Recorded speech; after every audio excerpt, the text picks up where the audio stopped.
Yeah, really well. Yesterday was fun. A quick game. Was able to keep our bats going. I think that was kind of the name of the game last weekend against Western. We were just seeing the ball really well, hitting it well. It always helps to play good defense. And then we just kind of struggled a bit against Alabama in the midweek. So just knew we kind of needed to bounce back. And yesterday, I think had everybody feeling pretty good about their swings. Obviously, it tightened up defense a little bit. I think we talked just then about making plays and getting out of innings for Jordan. When she's gotten two outs and there's runners on base. So all in all, like I said last time, it's hard to feed a team three times. We know that no matter who it is, and so it's a positive for us just moving forward into a tough one next week. Takes you to 7-1 in conference play, still sitting atop the SoCon here so far through a few series. Just talk about kind of the position you like there and kind of the path looking forward. Yeah, each weekend is just as important, and we say that every single game that we play is the most important game of the season, and we try to take that mindset day to day, even with practice.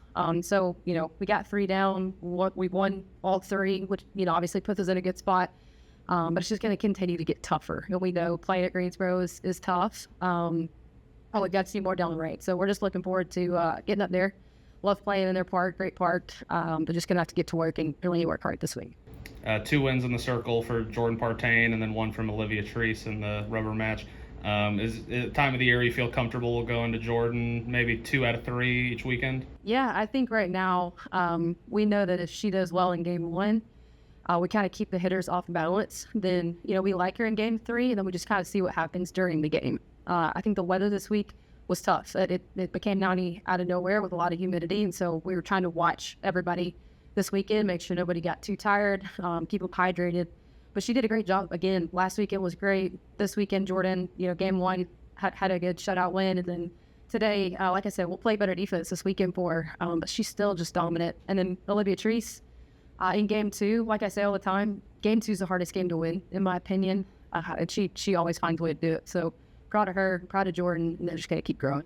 Talk about how good the lineup's kind of been in the last 6 conference games. Is there a point of emphasis, or is it just like we got a lot of talent in the lineup 1 through 9, and you feel really good about everyone you're putting out there? Yeah, and I think kind of, my philosophy as a hitting coach is just we can't all do the same thing. I think if we all try to do the same thing, that it works for some people, it doesn't work for others. And so, Coach Logan and I, we try to give them the ability to do what works for them.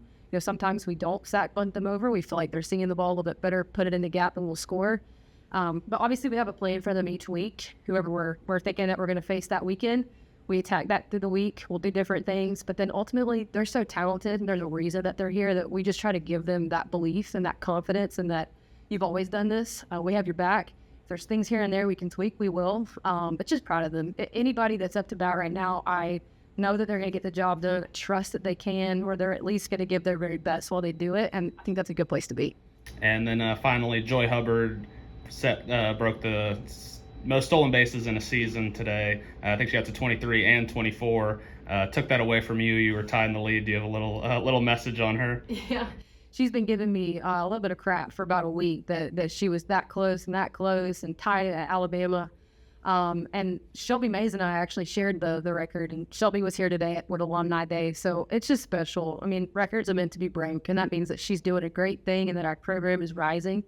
So super proud of her. I think, the next step is just to keep running her, and if she can keep going, then we're going to push it until the very, very end, or until people prove that they can get her out. So just happy for her, and know that when she gets on base, it's going to make big things happen for our lineup.